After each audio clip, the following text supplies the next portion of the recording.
Dieu, le frère Jean-Richard. Amen. Merci la louange. On peut prendre place.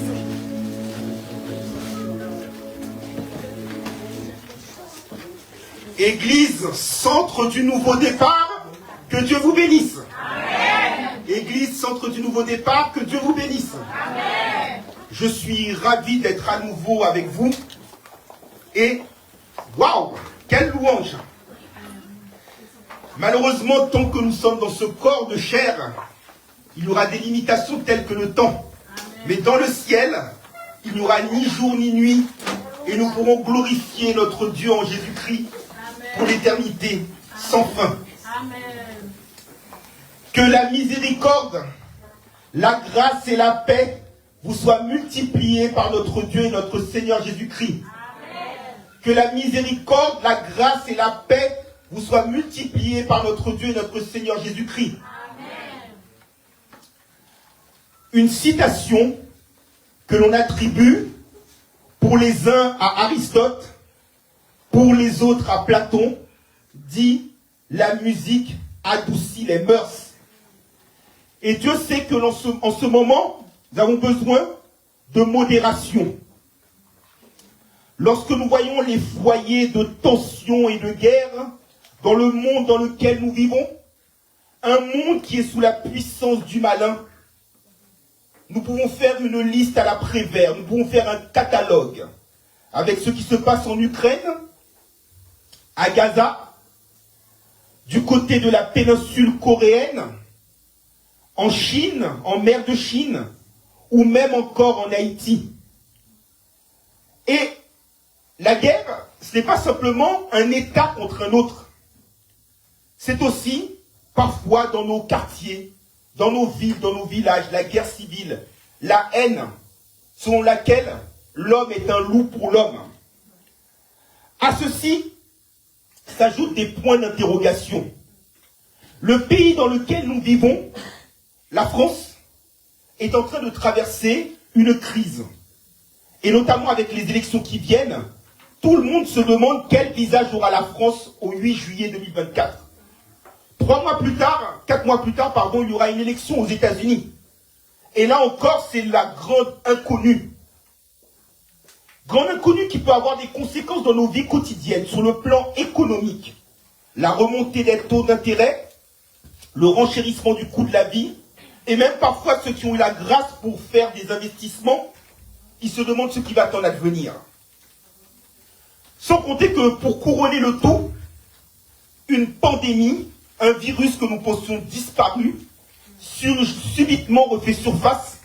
Sans doute avez-vous connu autour de vous des gens qui, au cours des derniers jours, ont été infectés par ce virus. Mais, alors que nous changeons de saison, il y a de cela 42 ans, le 21 juin 1982, le ministre de la Culture de l'époque avait instauré la fête de la musique pour permettre le changement de saison. Et cette idée qui est partie de la France a fait le tour du monde. Et on voit qu'en ces jours-là, on peut faire de la musique, il n'y a pas de preuve de tapage nocturne et autres. Pour nous autres chrétiens, nous devons adopter l'attitude de David, un homme selon le cœur de Dieu. David disait, dans le psaume 34, verset 1er, « Je bénirai l'Éternel en tout temps, sa louange sera toujours dans ma bouche. » Et Église, vous avez déjà emprunté ce chemin merveilleux. Comment ne pas citer ce qui s'est passé avant-hier dans les rues de Crépy en Valois, où les membres de l'église Centre du Nouveau Départ chantaient à la gloire de Dieu. Dans les ténèbres, il faisait rejaillir la lumière. C'est ce que Dieu attend de nous. C'est ce que Dieu attend de vous, c'est ce que Dieu attend de moi, c'est ce que Dieu attend de nous. Que nous soyons une église qui chante, en dépit des circonstances, en dépit de ce qui se passe autour de nous, la louange, toujours la louange, rien que la louange. Et c'est ce que nous allons voir à la lecture du verset du jour, tiré du psaume 96, verset 1er, lecture pour laquelle je vous demanderai, s'il vous plaît, de bien vouloir vous mettre debout et que nous allons faire ensemble à la gloire de Dieu.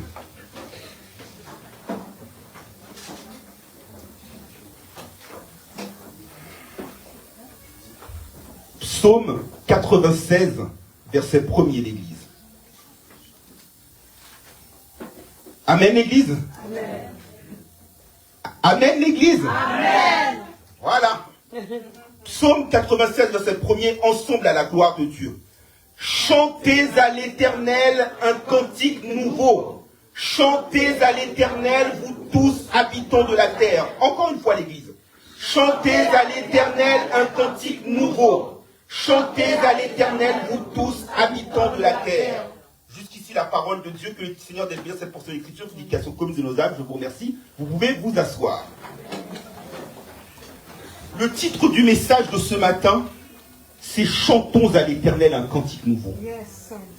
Dans un premier temps, nous allons voir le contexte. Et dans un deuxième temps, nous allons voir comment chanter ce cantique nouveau. Le verset du jour est tiré du livre des Psaumes. Le livre des Psaumes est le plus long livre de la Bible. Il appartient aux chrétiens de savoir faire des provisions spirituelles, de savoir faire une épargne spirituelle, d'avoir des ressources spirituelles.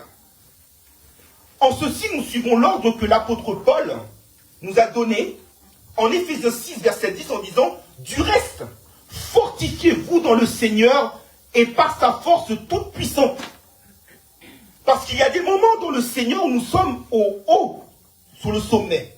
Mais il y a des moments où nous avons des coups de mou, des coups de barre, de la fatigue, et même parfois de l'assoupissement. Eh bien, nous trouvons dans les psaumes les protéines, les vitamines, et même, dirais-je, la pharmacie du chrétien. Là encore, l'apôtre Paul, que je cite à nouveau, nous dit en 2 Timothée 3, verset 16, que toute écriture est inspirée de Dieu pour enseigner, convaincre, corriger, instruire dans la justice, afin que l'homme de Dieu soit équipé et propre à toute bonne œuvre. Nous avons dans les psaumes une batterie de médicaments, un équipement qui nous permet de faire face. Vous êtes confrontés au danger, sachant que toute personne qui veut vivre pieusement dans Jésus-Christ est persécutée. Eh bien, nous nous souvenons de ce qui est dit dans les chants d'espérance. Dans le danger, toujours il me garde. Sachons non pas réciter, non pas lire, mais proclamer sur nos vies, décréter sur nos vies, le psaume 23 ou encore le psaume 91, qui sont les psaumes de protection. Vous vous sentez découragé. Le psaume 42 est une réponse. Vous vous sentez encore une fois seul. Le psaume 62 est une réponse. Vous êtes confronté au péché. Et vous comme moi, nous avons tous péché, nous sommes tous privés de la gloire de Dieu. Eh bien, il y a des psaumes de repentance. Le psaume 32, ou encore le psaume 51, où David, après être allé avoir connu Bathsheba, a su écrire un psaume dans lequel il a répandu son âme et a pu confesser son péché. Donc les psaumes nous équipent pour être prêts, être capables de nous équiper, de nous défendre, mais également de faire une mise à jour dans nos vies. La plupart des psaumes ont été écrits par David. Certains ont été écrits par Salomon, d'autres par les fils de Corée. Le psaume 42, 43, 44, 84. Ou encore par Moïse. Le psaume 90 où Moïse souligne la fragilité de nos vies. Et où il dit à l'Éternel une prière que vous et moi devons formuler. Il dit, enseigne-nous, dans le psaume 90, verset 12, à bien compter nos jours et à appliquer nos cœurs à la sagesse. Parce que vous comme moi, nous sommes une vapeur qui ne paraît que pour un peu de temps. Que nous ayons un jour sur cette terre, ou 100 ans, nous sommes en sursis. Parce qu'en tant qu'ambassadeur, à n'importe quel moment, le souverain peut faire appel à nous pour revenir dans la patrie céleste. Et nous voyons que la structure des psaumes nous montre que Dieu fait les choses de manière belle en son temps et qu'il n'y a rien à ajouter ni à retirer. Les psaumes sont en fait comme on divise en 5 livres qui sont comme le Pentateuque, Genèse, Exode, Lévitique, Nombre, Deutéronome. Voyons que le livre premier des psaumes, du psaume 1er au psaume 41, ressemble à la Genèse. Nous avons la pureté, l'innocence de l'homme, l'absence de péché, avec l'homme heureux du psaume 1er. Mais immédiatement suit la chute, parce que l'homme ne peut pas rester sans faire de bêtises. L'homme ne peut pas rester sans commettre d'erreur. Et bien dans le psaume 2, nous voyons la rébellion de l'homme. Mais Dieu, qui est riche en miséricorde, eh bien va susciter un homme au travers duquel il va racheter l'humanité dès le psaume 3. Ensuite, nous avons le second livre des psaumes, qui va du psaume 42 au psaume 72, qui est comme l'Exode, un combat que nous avons à mener. Mais Dieu nous rassure. Dieu nous rassure en nous disant qu'il est pour nous un refuge et un appui dans le psaume 46, un secours qui ne manque jamais dans la détresse. C'est pourquoi nous sommes sans crainte quand la terre est bouleversée et que les montagnes chancellent au cœur des flots. Et dans l'alliance que Dieu fait avec nous, je citais tout à l'heure le psaume 51, eh bien il y a des péchés auxquels nous sommes confrontés, où Dieu nous restaure, nous répare. Ensuite, nous avons le troisième livre des psaumes, qui va du psaume 73 au psaume 89, qui est le Lévitique, qui parle de la pureté intérieure, qui parle de la manière dont nous nous comporter lorsque nous allons au temple. Avec notamment le psaume 84, verset 12, où il est dit que l'Éternel Dieu est un soleil et un bouclier, il donne la grâce et la gloire, et ne refuse aucun bien à ceux qui marchent dans l'intégrité. Et nous avons ensuite le quatrième livre des psaumes, qui va du psaume 90 au psaume 106, qui est le livre des nombres, avec des victoires, des défaites. Et notamment, le verset du jour est tiré de ce quatrième livre.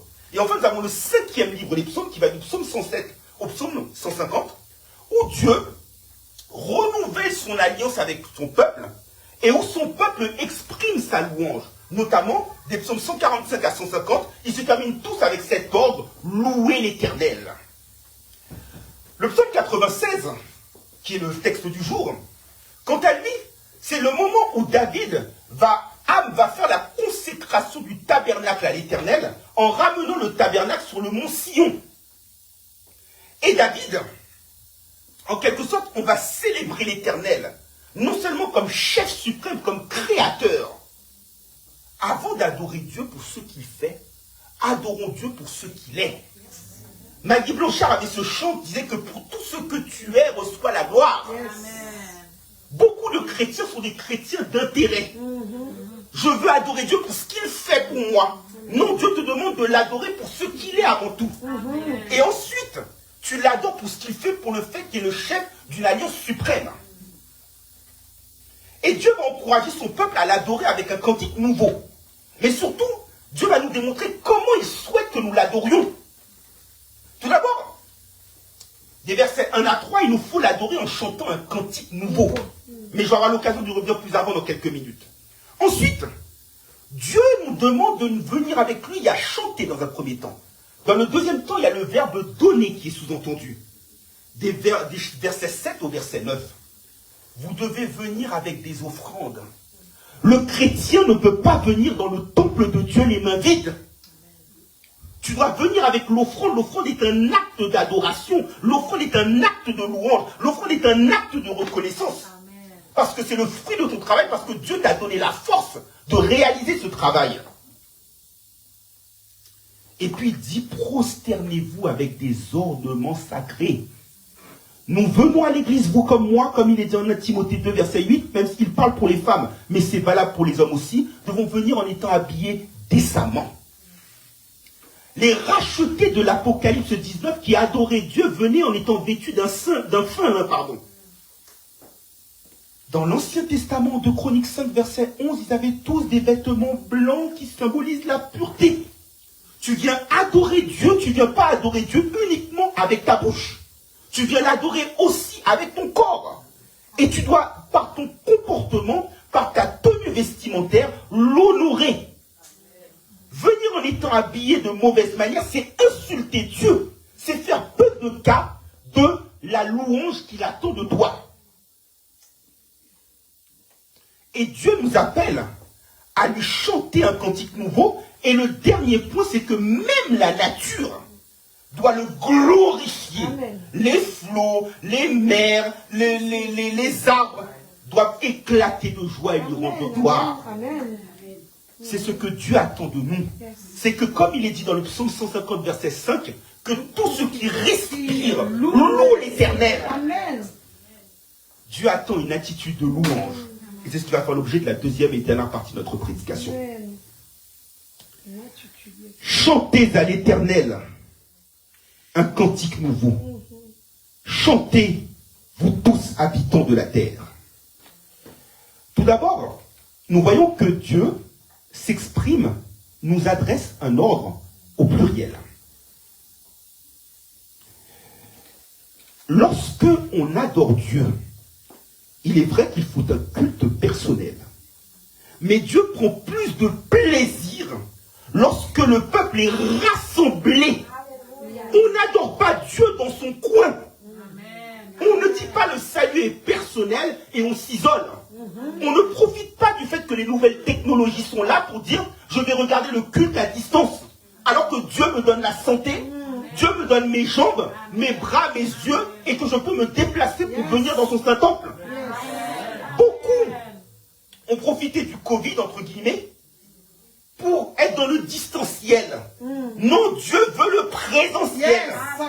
Et Dieu ne veut pas une connexion, mais une communion. C'est ce que Dieu attend de vous comme de moi. Et regardez, il dit chanter à l'Éternel, c'est un vous collectif. Et regardez l'église primitive en Acte 2, verset 42. L'église primitive, eh bien, il communiait dans l'enseignement des apôtres, dans la communion fraternelle, dans la fraction du pain et dans la prière. Les 4 clés qui tiennent une église. Et Jésus lui-même en Matthieu 10, verset 20 dit que là où 2 ou 3 sont assemblés en mon nom, je suis au milieu d'eux. Donc, en t'excluant toi-même, tu t'exclus de la présence de Dieu. Mais lorsque nous sommes unis, Dieu est présent. Et puis Dieu l'exprime à l'impératif. C'est un ordre. Arrête, il n'y a pas de négociation, ce n'est pas une option, c'est une obligation. Beaucoup de chrétiens sont dans, entre guillemets, une évangile à la carte. Je prends ce qui m'arrange, comme un menu au restaurant.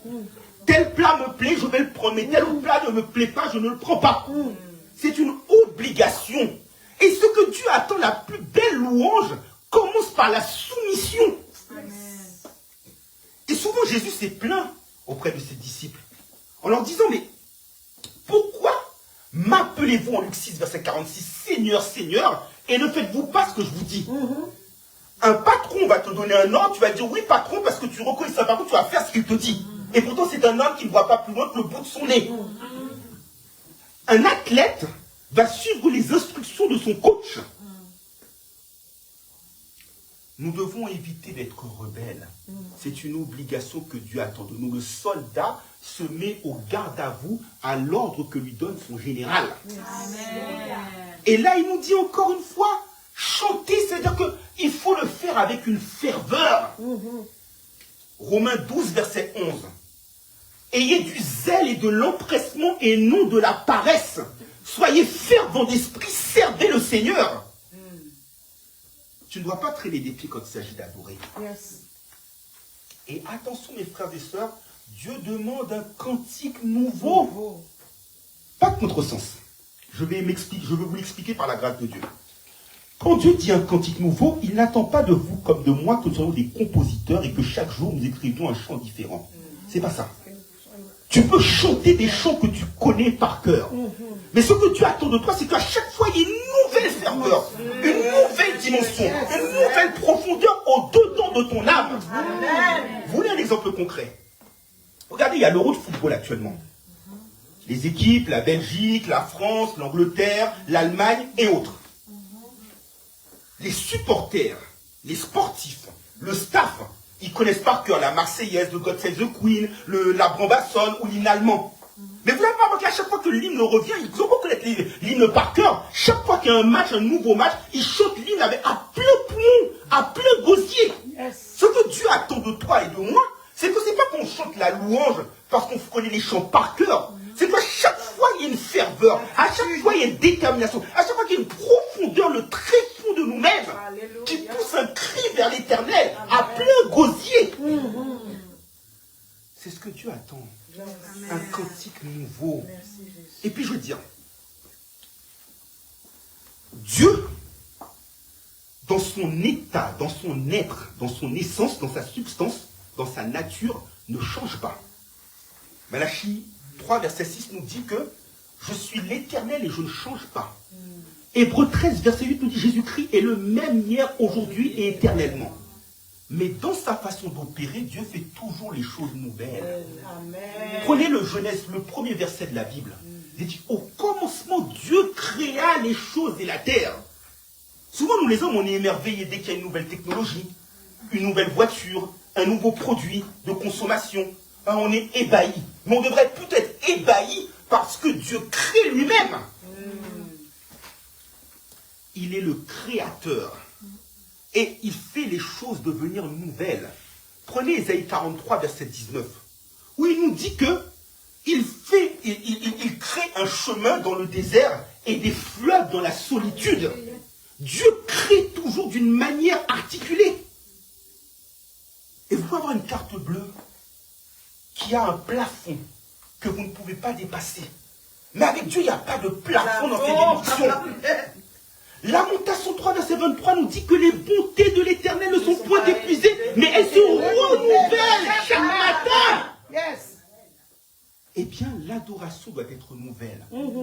Aujourd'hui, Dieu te donne un appartement, tu lui rends gloire. Demain, il faut que tu l'adores parce qu'il te donne un nouveau travail, parce qu'il te donne une promotion, parce qu'il te donne un enfant. Tu dois chaque fois trouver une occasion nouvelle de l'adorer. Et je vous parlais tout à l'heure de Isaïe 43, verset 19, mais je vais vous citer Isaïe 43, verset 18, où il dit « Oubliez ce qui est ancien ». Yes. Tu ne peux pas être immobile. Tu peux avoir les yeux dans le rétroviseur. Tu dois regarder vers l'avenir, marchons sans crainte. Yes. De la nouveauté. Et souvent, entre Dieu et nous-mêmes, il y a un décalage. On n'est pas sur le même pas. Dieu est dans la nouveauté, nous sommes dans l'ancienneté. Dieu avance, nous sommes immobiles. Et comme il y a un décalage, eh bien tu ne peux pas recevoir à l'instant T la bénédiction qui est prévue. Dieu se renouvelle dans sa bénédiction. Toi, tu dois te renouveler dans ton attitude. Amen. Si quelqu'un est en Christ, il est une nouvelle créature. Les choses anciennes sont passées, voici, toutes choses sont devenues nouvelles. Et il dit encore, en Romains 12, versets 2 et 3, ne vous conformez pas au siècle présent, mais soyez transformés par le renouvellement de l'intelligence. Yes. Ta tablette a des applications qui réclament une mise à jour.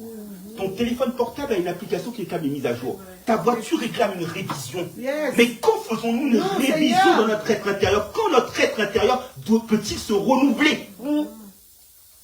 Dieu attend ça de toi. Dieu attend ça de moi. Je ne peux pas lui chanter un cantique nouveau si je suis dans l'ancien. Je ne serai pas dans le rythme. Mais quand je suis renouvelé intérieurement, comme David disait dans le psaume 51, « Oh Dieu, crée en moi un cœur pur, renouvelle en moi un esprit bien disposé. » Maintenant, l'esprit est bien disposé, je peux y aller. Et pourquoi dois-je chanter un cantique nouveau? Le psaume 98, verset 1er nous dit, chanter un cantique nouveau à l'Éternel pour ses hauts faits, pour ses prodiges. Comme tu le disais, ma soeur, tout à l'heure en prise dans le culte, la pandémie est passée, nous sommes là. Les attaques au couteau, vous comme moi, qui sommes-nous pour être capables d'être encore debout? Parce que ceux qui font cela le font au hasard. Le hasard aurait pu, entre guillemets, mal faire les choses. Amen, amen. Et nous sommes là. Les accidents de voiture. Quand la sœur a présidé tout à l'heure le culte, mais ça a résonné comme un écho dans ma vie. Parce que moi-même, par la grâce de Dieu, je suis encore là. Amen. J'aurais pu, le 28 janvier 2018, ne plus être là et mourir. J'ai eu un accident avec ma famille facial. Où une voiture a traversé un terre-plein et est venue me prendre. BAO! Et à l'époque, j'avais une petite voiture, une petite Volkswagen Polo. Tous les jours auxquels j'ai montré la photo, je me dis, mais comment, par quel miracle es-tu encore là? Dieu. C'est Dieu qui fait ça. Yes. C'est au fait. David disait à son âme, mon âme bénit l'Éternel, que tous ceux qui sont en moi bénissent son Saint-Nom. Mon âme bénit l'Éternel et n'oublie aucun de ses bienfaits. Oui, tu dois être renouvelé, dire merci pour autre chose, mais ne pas oublier tout ce que Dieu a fait pour toi par le passé.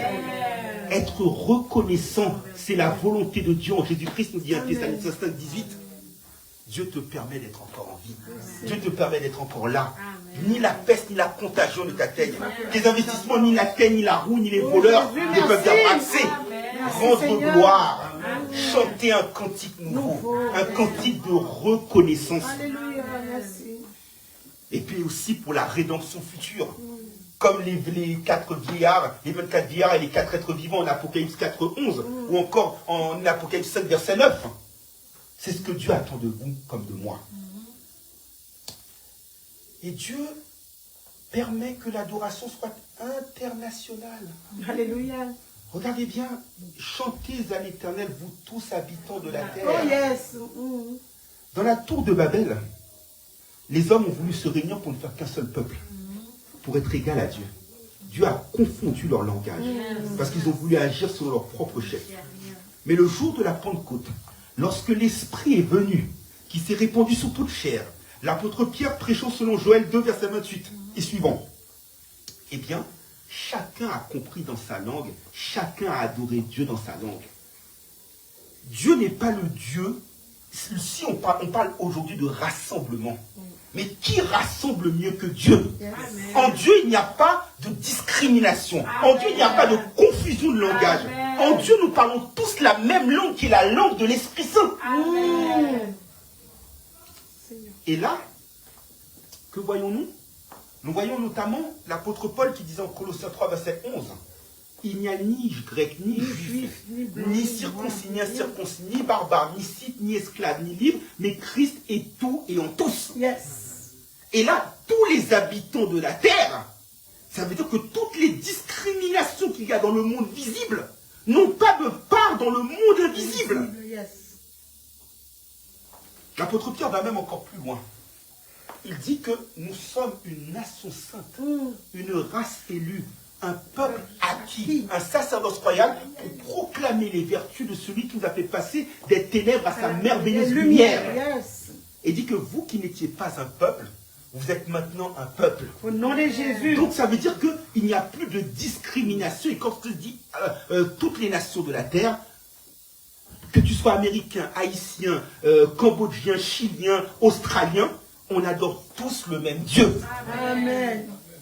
Et d'ailleurs, ça préfigure, si j'ose dire, la campagne d'évangélisation que nous devons mener. Jésus a donné le grand mandat aux disciples. En Matthieu 28, verset 20, il dit, allez et faites de toutes les nations des disciples, les baptisant au nom du Père, du Fils et du Saint-Esprit. Amen. L'Église doit s'internationaliser. Regardez comment les hommes s'organisent. L'Union européenne, les organisations comme l'ONU, comme l'OMS et autres. L'Église doit s'organiser pour être tous les habitants, toutes les habitantes de la terre. Et proclamer ses vertus. Amen. Dans l'Apocalypse, nous voyons qu'il nous est dit que c'est des hommes de toute langue, de toute race, de toute tribu. Et il nous est dit en Apocalypse 7, verset 9, et également en Apocalypse 14, verset 3, qu'ils chantaient un cantique nouveau. Parce que c'est lorsque Christ va revenir de Jérusalem qu'il va avoir une voix, toutes les nations vont se rassembler. Et ce sont des hommes de toute langue, de toute race, de toute tribu, de toute nation. Dieu nous appelle à le louer. Mais la louange doit devenir un facteur, en plus d'exprimer notre reconnaissance à Dieu, elle doit devenir un facteur d'évangélisation. De la même manière que tu vois, dans le monde, quand un païen sort un nouveau tube, les gens s'arrachent les disques. Soyons des aimants spirituels et par notre musique, par notre adoration, d'être capables d'attirer vers nous les hommes qui étaient perdus, qui sont dans les pollutions de ce monde, et de les faire venir à Christ pour qu'eux aussi puissent adorer.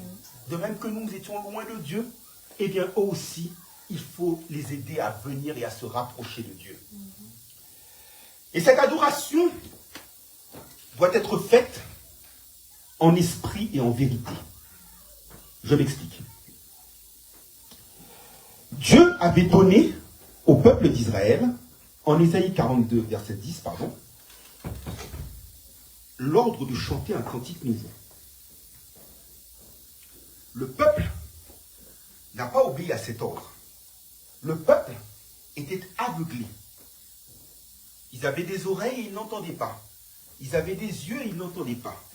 Qu'a fait l'Éternel selon sa souveraine appréciation? Il a laissé son peuple livré au pillard, à l'épée de l'ennemi et au glaive, Parce que le peuple a été infidèle.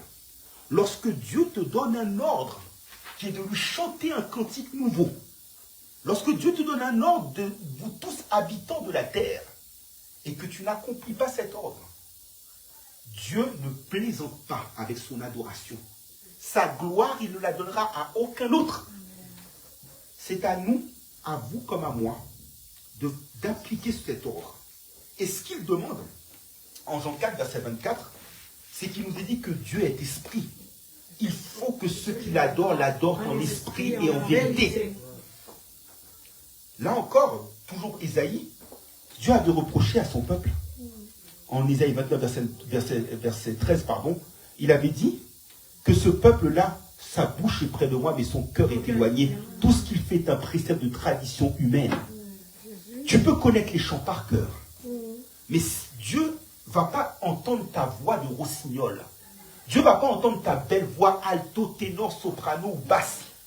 Dieu il va regarder si ton cœur est en harmonie avec lui. Dieu va regarder si la sincérité de ton adoration. Et lorsqu'il ne la voit pas, il rentre en jugement avec toi. Et je disais tout à l'heure que l'adoration doit être sincère. Y compris Dieu veut être adoré dans son temple. Le temple, dans le Nouveau Testament, ce n'est pas le bâtiment que nous occupons géographiquement. Le temple, c'est le corps. Et souvent, on vient à l'église, on dit que Dieu ne se préoccupe pas du corps, c'est le cœur qui l'intéresse. Et pourtant, Dieu n'attend pas notre cœur uniquement. Il attend nos corps. Alléluia. Prenez 1 Corinthiens 6, verset 18 à 20. Ne savez-vous pas que votre corps est le temple du Saint-Esprit et que vous n'appartenez point à vous-même? Et dit que celui qui glorifie Dieu dans son corps. Alléluia. Parfois, on fait n'importe quoi avec son corps. Et on dit Dieu voit le cœur. Et puis on chante, on dit Dieu voit le cœur. Mais on chante également mon corps, mon cœur, mon âme ne m'appartiennent plus. L'adoration n'est pas sincère. Non. Dieu veut que nous le glorifions dans nos corps. Et Dieu attend de vous comme de moi que Dieu nous crée à son image, il nous rend beaux. Mais il attend de nous aussi que nous n'enlaidissions pas le corps. Je vais citer Lévitique 19, verset 28. Il dit que tu ne feras point d'inscription taillée sur ton corps. Il y a la mode des tatouages. Le chrétien qui est renouvelé ne doit pas rentrer dans cette mode. Amen. Tu dois être à la mode de Christ en ce sens que ton cantique nouveau, c'est ça qui doit être à la mode. Ce n'est pas de copier, de calquer le monde. L'adoration doit être sincère. Amen. Le corps, le temple du Saint-Esprit. Et elle peut être aussi un facteur d'évangélisation. Regardez en Actes 16, verset 25. Paul et Silas. Ils étaient en prison. Ils ont été arrêtés, battus de verges, jetés en prison. Que faisaient-ils? Ils chantaient les louanges de Dieu. Trop souvent on dit, ah non, j'ai peut-être le problème, je ne peux pas chanter. Non, notre louange doit être indépendante des circonstances dans lesquelles nous vivons. Et que rien, ni la vie, ni la mort, rien ne peut nous séparer de l'amour de Christ. Alléluia. Et parce que leur adoration était sincère, c'était un cantique nouveau dans une circonstance nouvelle, ils ont pu voir les portes s'ouvrir pour eux, premier point. Deuxième point, un homme qui voulait se suicider, ils ont permis que cet homme échappe à la mort. Et troisième point, ils ont pu amener cet homme à la conversion, non seulement lui, mais également sa famille. C'est vous dire que lorsque nous laissons Dieu opérer dans nos vies et que nous lui apportons une adoration qui est sincère, Dieu l'écoute, Dieu l'entend, Dieu opère des délivrances. D'ailleurs, David disait lui-même que dans le psaume 18, je m'écris loué soit l'Éternel et je suis délivré de mes ennemis. Nous voulons voir la gloire de Dieu, nous voulons voir sa bonté se renouveler. Chantons-lui un cantique nouveau avec sincérité. Ainsi donc, mes frères et sœurs en Christ, pour terminer, puisque le temps presse, eh bien, ce matin, Dieu nous appelle à une louange renouvelée, à le fêter au son de la lutte, au son de la harpe, à ne pas le fêter comme le monde le fête, mais à le fêter en l'adorant en esprit, en vérité, en étant sincère dans notre adoration, en étant renouvelé intérieurement.